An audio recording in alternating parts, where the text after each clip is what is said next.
Hello, this is Lanka News Center. I'm talking to you from Colombo, from our studios. And we are here to bring you insightful stories that matters the island nation, the Sri Lankans. Let's take a look at the top stories. President has failed to uphold the constitution and democratic processes. Economy hanging on life support. President Sirisena fails to meet his own deadline. Parliament to take up a motion of confidence. Women take to the street demanding an end to the political crisis. The current political crisis in Sri Lanka began in late October when President Sirisena sacked Mr. Ranil Wickremesinghe from his post of Prime Minister and decided to appoint his rival, former President and Member of Parliament Mahinda Rajapaksa. Constitutional expert Dr. Jayampathy Wickramaratne, who is also a Member of Parliament, says that it is President Sirisena and him alone who is responsible for the current crisis in Sri Lanka, as he has failed to uphold constitution as well as the democratic principles and processes that we saw upon when assuming duties. The present crisis has been caused by a number of unconstitutional moves by President Sirisena. On the 25th and 26th of October, the government passed several bills, regulations and orders in Parliament, including a money bill. So, it was clear that the government had a clear majority. A few months earlier, on the 4th of April, the government defeated a no-confidence motion against it by a comfortable majority of 46 votes. But then on the 26th, the President removed Mr. Ranil Wickremesinghe unconstitutionally and appointed Mr. Rajapaksa as Prime Minister, who has up to today been unable to win a single vote in Parliament. Then he prorogued Parliament. Then under pressure called an earlier session of Parliament on the 14th of November. Parliament was to meet on the 16th, but then in the meantime he dissolved Parliament. And now he says that he will not appoint Mr. Wickremesinghe even if all 225 members of Parliament support him in Parliament. So this is nothing but unconstitutional moves on the part of the President. His statement that he will not appoint Mr. Wickremesinghe even if all 225 MPs support him shows his total disregard for democracy and for constitutionalism in this country. And it has, there are a number of court cases. These issues should never have gone to court if the constitution had been followed. The country is at a standstill. The budget for 2019 has not been passed. Investors are not coming. People are taking away their monies from Sri Lanka. Tourists are not coming. The economy has suffered very much. Contractors complain that they are not being paid by the government and state institutions. Yesterday, I was told that in certain institutions, bonuses are not being paid. So, there is a huge crisis, all as a result of Mr. Sirisena's total disregard for democracy and the constitution of this country, which he has sworn to uphold. Former State Minister of National Policies and Economic Affairs Dr. Harsha De Silva says that Sri Lanka's economy is on a life support with the act of President Sirisena. He called upon President Sirisena to act immediately and rescue the plunging economy. He pointed out that the funds have not been allocated for most of the government functions, and therefore all government activities, functions and state machinery will come to a standstill abruptly.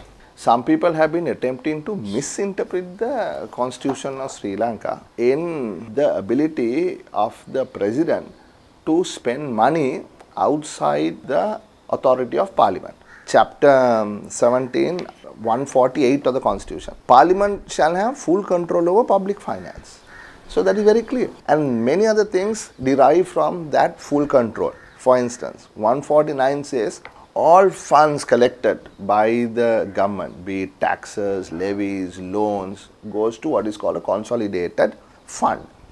Now, the consolidated fund is the repository of all funds. In 150 says withdrawal of sums from the consolidated fund. Save as otherwise expressly provided in paragraphs 3 and 4 of this article, no sum shall be withdrawn from the consolidated fund except under the authority of a warrant under the hand of the minister in charge of the subject of finance. So, very clearly says two things, except in two conditions. In every other condition, the Minister of Finance must sign what is called a warrant, and only then, based on that warrant, a particular sum can be withdrawn from that bucket or from that consolidated fund. That if Parliament is dissolved before the appropriation bill is passed, which means in layman's terms, before the budget is approved, Parliament is dissolved.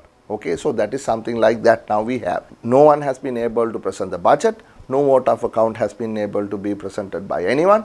So as of 1 January 2019, there is no plan to spend money. So this is a situation exactly as mentioned in the Constitution. And in that what it says is, okay, the President can spend or approve out of the consolidated fund monies sufficient for 3 months from the date the new Parliament sits.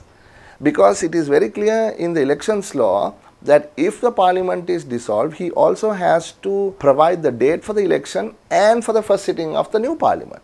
So from that date onwards. So then a constitutional question arises, if the Supreme Court rules the dissolution is legal, which means the Parliament is dissolved. Now, if the Parliament is dissolved, elections are called, the President does not have the authority to spend from the day of the new Parliament sits.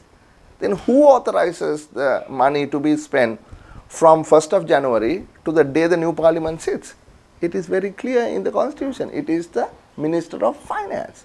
So in that, there has to be a Prime Minister who commands the majority of the House, who is appointed the Prime Minister, and then he together with the President will appoint a Cabinet, and in that Cabinet there shall be a Minister of Finance, and that Minister of Finance shall sign the warrant for the expenditure until the first day of the Parliament. Meanwhile, Chairman of Sri Lanka Podujana Peramuna, Professor G.L. Peiris, acknowledged the need to allocate funds for year 2019. He conceded that powers to allocate funds is vested with Parliament. He pointed out that without a government, funds cannot be allocated by the Parliament. Therefore, he called for an immediate solution to the current crisis, and he pointed out that there should be a proper government, a legal government in power. January මාසයේ රජයේ වියදම් සඳහා December 31ට පෙර We have to allocate funds for next year by 31st December, either by vote of account or an appropriation bill.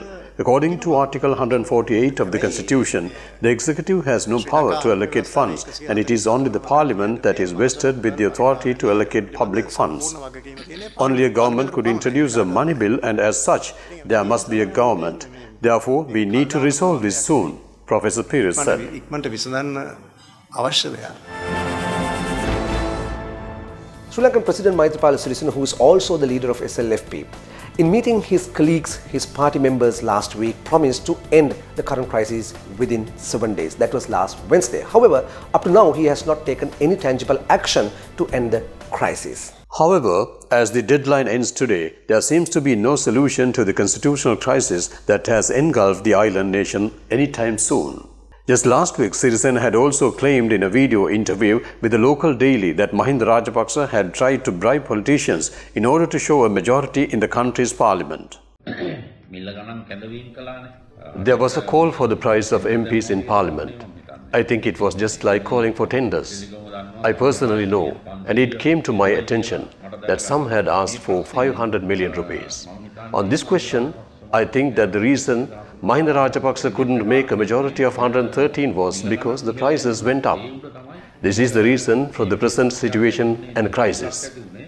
Otherwise, if Mahinda Rajapaksa could have made the 113, this problem wouldn't have been drawn out for 1.5 months, and there wouldn't have been this political crisis. In this backdrop, the anti-corruption watchdog Transparency International has called upon the Commission to investigate allegations of bribery and corruption, to investigate the remarks made by Maithripala Sirisena, President of Sri Lanka, where he mentioned that there had been attempts to bribe members of parliament to cross over to form a new government.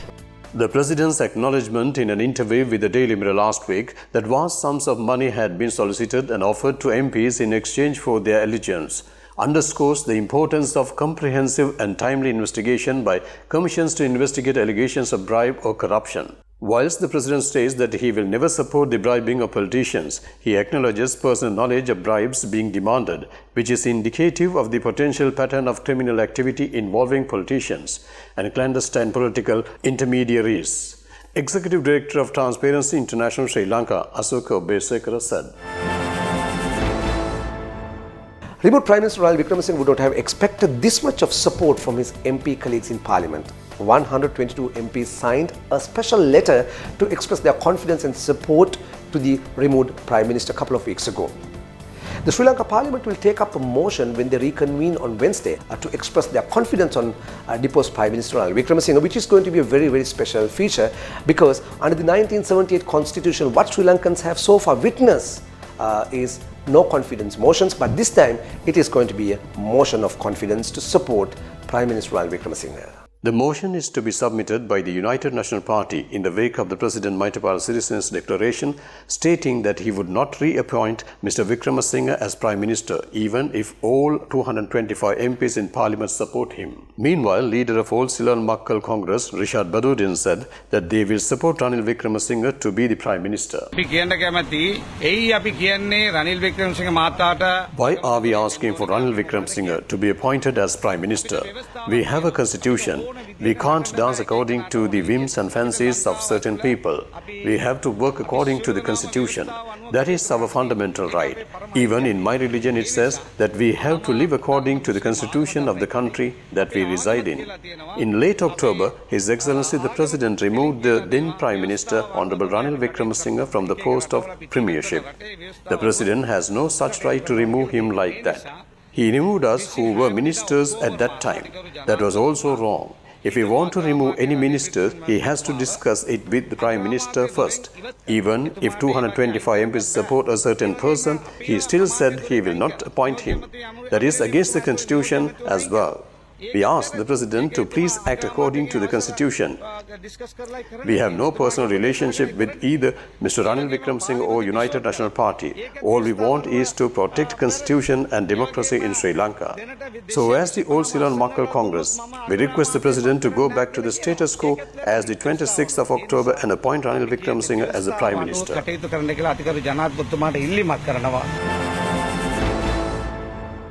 Sri Lankan women took to the streets to protest against the political crisis set off by President Maithripala Sirisena, and they in fact demanded that President should act fast and in a responsible manner to bring an end to the current political crisis, which impacts every sphere in life. A collective led by women including civil society activists, professionals and actresses clad in black and carrying banners staged a protest march from the Goldface Green to Presidential Secretariat. Despite the rain, the women stood in front of the Presidential Secretariat and demanded the President to protect our children, preserve our Constitution and do his duty for the country. Well, that's all we have for today from Lanka News Centre, and we wish to meet you regularly. Thank you.